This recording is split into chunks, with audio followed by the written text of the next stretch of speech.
Hello and welcome to another speaker interview for the upcoming Book Direct show. In these interviews, we'll get to know our speakers, learning about their background and career paths, their thoughts on the Book Direct movement, and what they'll be teaching us in the upcoming conference.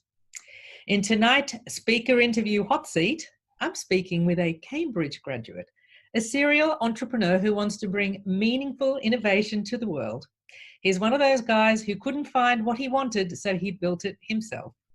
I'm talking with Na'ím Anís Paymán from Paymán and Zeevou. Salam Chatori, Na'ím. Oh, wow. Look at those Persian skills. Really cool. Well, that's all I know. Let me show off my English skills now. What about you? Well, I think, just greeting someone in their language it's a start. But that's all I know. It's very good. Very good. Thank you.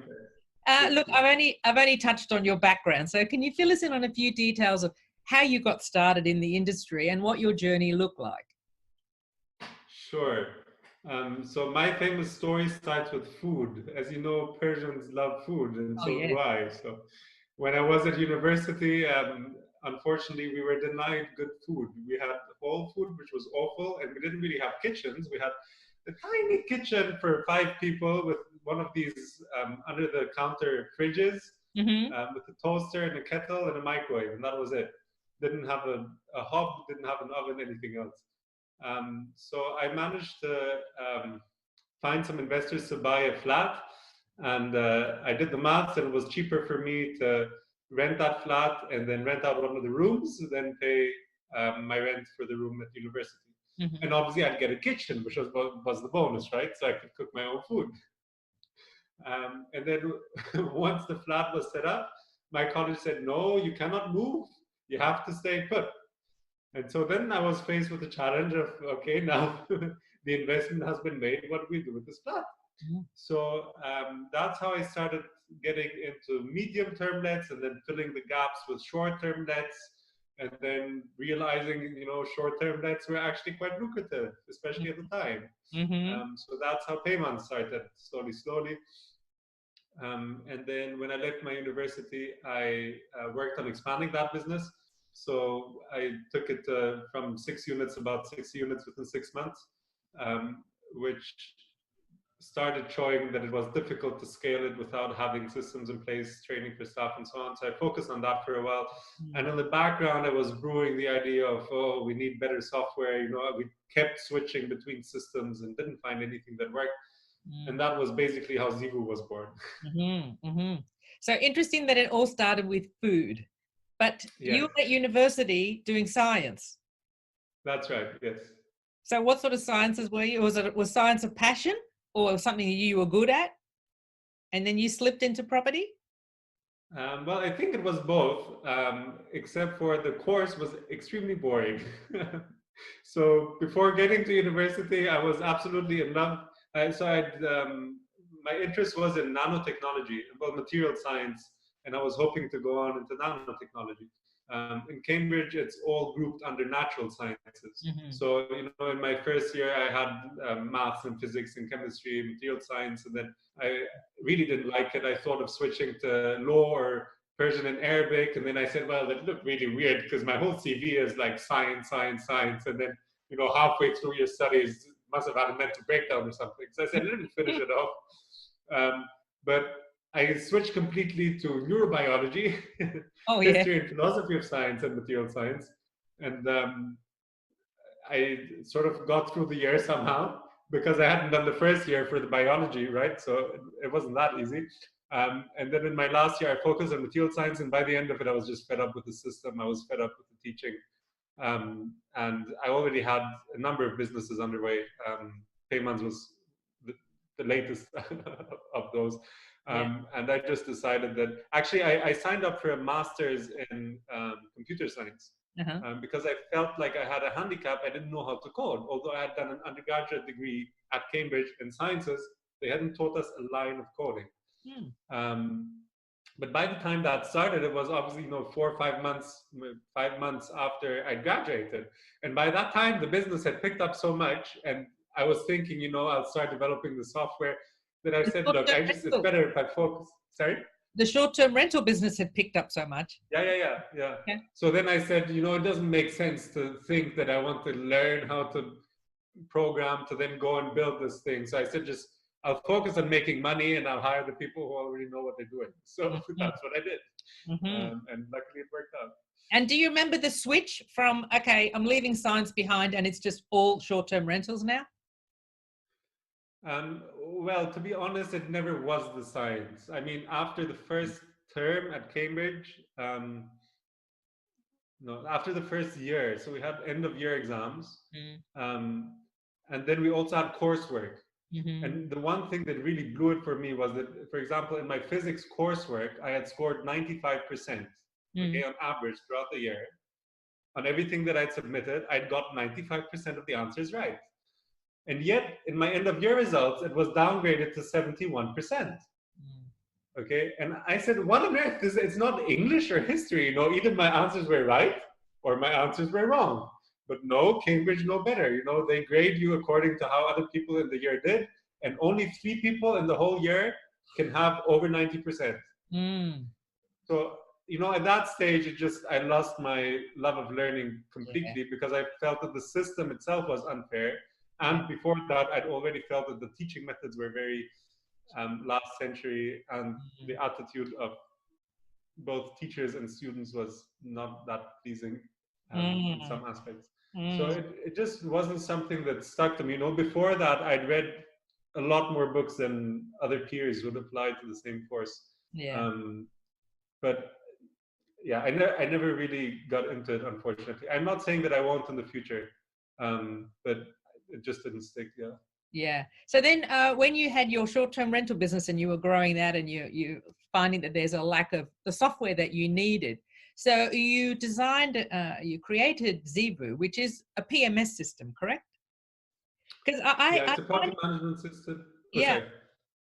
And I find it really amazing that last I heard, there was like 400 PMS systems out there and people still can't find exactly what they want. So I was like, whoa, I mean, I'm only a small property manager, but what sort of features are missing out there in those 400? Is it the combination of features? So what is it about Zeevou that is unique to other PMSs? Or what features would you not find that you put into Zeevou? So just a disclaimer. So Zeevou has a PMS, but it is not just a PMS. So the vision for Zeevou is something quite different, which if you want, we can talk about. But in terms of the PMS functionality, what I found was that firstly, a lot of people are selling stuff that they don't actually have. So they tell you they can do A, B, and C. And we started using them. And then we saw, well, no, you can't actually do A. And the way you do B doesn't match with what we need in real life. And the way you do C is only halfway, so it doesn't automate it. And in most of the features, it's sort of, they've done 80% of the easy work, and they haven't done the 20% to bring it to completion. And what that means is when you actually start wanting to apply the feature, it doesn't respond. So let me give you an example. Security deposits, right? We all know how important security deposits are. I'm not aware of any other software out there, any other PMS or channel manager that allows you to customize that you want the secure deposit to be kept a day before arrival until 2 days before departure. Okay? Even the most advanced systems and well-known names, they will pre-authorize the funds for 7 days. What happens once those 7 days are over? If you've got a 3-week booking, you go in after 21 days or 22 days, and you find, TV smashed, you can't do anything because you haven't got the pre-authorization anymore. So yes, there are 400 PMSs, but sorry, they haven't thought things through. Like they don't have the real life experience, I guess. Yeah, maybe. Yeah. So leading on from Zeevou and from payments, so what led you to the Book Direct movement? How did it come to your attention? Well, firstly, part of the frustration with the software providers out there was that they did not have a direct booking website that actually worked. And a booking engine where you could actually do marketing, where you could do advertising, that you could link up with Google Ads, that you could link up with Facebook and track things and, track your ROI and actually spend on marketing for direct bookings. So in the beginning, the idea behind Zeevou was that I was going to start off just building a bolt-on to the system we were using, that was going to do the housekeeping, that was going to do the booking engine, that was going to do X, Y, and Z. And then in the end, I decided, no, let's just get rid of it, do the PMS from the start, and add things on later on. So besides the difficulties with actually finding a booking engine that did what we needed to do and integrated with a PMS that we could use that was good enough, there were also things like booking.com best price guarantee that really annoyed me. Why can I not advertise a better price on my own website? But I can advertise a better price on another OTA, right? Mm-hmm.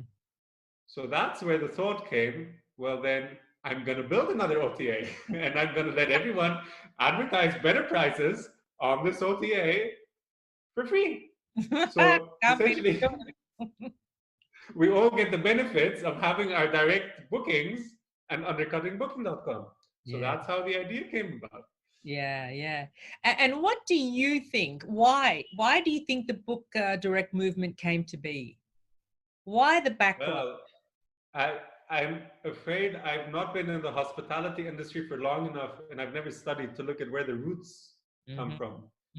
But I think momentum that's been building up is because the profit margins of operators and owners are just being cut into, and with the market not being that strong anymore with supply going up, I think a lot of people are reconsidering their options to see how they can survive. And when booking.com takes 15% on your turnover and maybe you're making 10% profit, they're getting more money than you are, right? So I think that's one thing that has probably been giving it a bit of a push. The other aspect, I guess, is also some points that OTAs might not have got quite right. And the most obvious one right now being the response to the pandemic. What's And always, sorry? The what, sorry? The response to the pandemic, to the Yeah. coronavirus pandemic. Yes. And I think these feelings that the OTAs are there to just side with the guests all the time, and it's always at the expense of the hosts. And I think hosts are feeling more and more that we need to do something to combat this monopoly that the OTAs have. Yes, it's definitely feeding the growth. Absolutely. Yes. So what is your, in terms of either payments or Zeevou, what is your definition of a direct booking? There's a few definitions out there. What's yours? My definition is probably a booking with no middleman. Okay. So a booking where you can be in direct contact with the guest from the very beginning. I think it's more in terms of the contact, not necessarily in terms of the cost. To me, a booking coming through Google Hotel ads is still a direct booking, even if you're having to pay a commission. Because Google is not stopping you from being in touch with the guest and offering the guest that direct booking experience. Even a booking where you are paying a subscription fee to a local tourist office website. Although there's a fee involved in having acquired that lead, if the booking is taking place through your systems, basically, I would still call that a direct booking. That's great. Yeah. And what is one word you would describe, how would you describe the value of a direct booking? One word that sums up the benefit of a direct booking. Direct. Okay, communication. Okay, yep, that's great. Now, at the Book Direct Show, you're going to be talking about guest segmentation. Can you tell us a little bit about guest segmentation and what we're going to learn from your session? Well, I think, to be very frank, I first need to learn a bit more before I can tell you all about it. I think from my experience so far, it's very clear that different markets cater to different segments of guests, different types of guests. And I think it's very important to understand who it is that we're trying to target. And even one brand could be trying to target multiple segments or different segments for different properties in different locations or in different cities or with different product, different offerings, different sizes of units. So I think it's very important to understand the needs. I think I know hospitality is a service business, right? But when we talk about direct bookings, we're really also talking not just about the service and the quality of the product and the service, but also about sales and marketing, and techniques that we can use in sales and marketing, right? And I think understanding our guest avatar is very important in that, which ties in obviously with the guest segmentation. So I think something very important is the research that we put in and the ability to listen. So to engage with our guests and to find out from our guests what their needs are, who they are, once they've booked, even if they booked through an OTA or through Airbnb or another listing site, to understand who are the guests that are coming through the door. I think it's very difficult to do this in advance. So yes, you can do research about the area. You can try and theoretically think about what factors would attract certain types of guests. But I think our best learning is actually in action. Once you start and set the property live, trying to see who is coming in and what is interesting them in your offering and how we can build up on that. And obviously, once you start doing that in action, you will then start seeing what types of guests are coming, what segments of the population are booking with you. And based on that, we can then start analyzing them and seeing how we can adjust our offering to attract more in those segments. Yeah. Great. Okay. We're going to start wrapping up here now. So I've got an unusual question. So was there a job that you've had in the past that people would be shocked to know you had? Or what's the most unusual job you've had? Well, I guess the more shocking part might be that I never had a paying job in my life. Oh, wow. So I've worked since being a child. I started working, if you want, age 6, off on holidays and conferences. I had a talk shop and so on. And when I was 12, I started tutoring a neighbor. So obviously I was getting paid, but it wasn't really a job. It was more of a freelance small business, if you want. And when I was 16, I set up my first proper business. Before that, I was teaching in various positions. I was giving guitar lessons and so on. And then, 16, I started my business. I worked for a startup after that, but they never paid me a penny. So again, didn't have a paid job. And after that, I landed up with more serious businesses. So never had the pull to go and find a job. Okay, so let's say the most unusual job is you taught guitar. I've never taught guitar. I can't play guitar. That would be an unusual one. Okay. I also learned how to clean fish and serve fish in a fish restaurant when my family were on holiday by the beach once. Hey, that's pretty good too. Yes. Hey, that's talent. That's a skill. Okay, now, if you were to give me 3 words to describe you, what are they? Gosh, I think then you really should provide some questions ahead of the interview to think about. Well, you can have 10 seconds thinking time. Well, innovative. Yeah.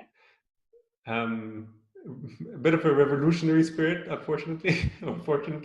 And well, I don't know how I can put it in one word, but a doer, basically. A doer. I'm not someone who talks much. Yeah, I'm more someone who does. Okay. Well, this is my second interview. So the first time Damien missed out on this, but I can either say goodbye now and wrap this up, or there's an optional extra. There is an extra curveball question. Okay, let's see if I pass this one. If you're game. It's completely non-industry related. Would you like to try it? Sure. You can pick a number between 1 and 37. I have 37 questions lined up. Pick a number. 9. Number 9. What are your regular staple items that we would always find in your fridge? Yogurt. And probably feta cheese.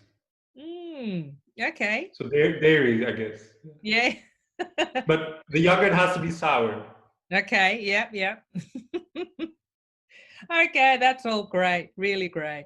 Well, thank you very much, Na'ím, for your time. Thank you. And I'm sure we'll be seeing you online on Facebook and LinkedIn. And looking forward to your talk at the Book Direct. Thank you for having me on. No, thank you. Thanks. Have a nice evening. Thank you. Bye.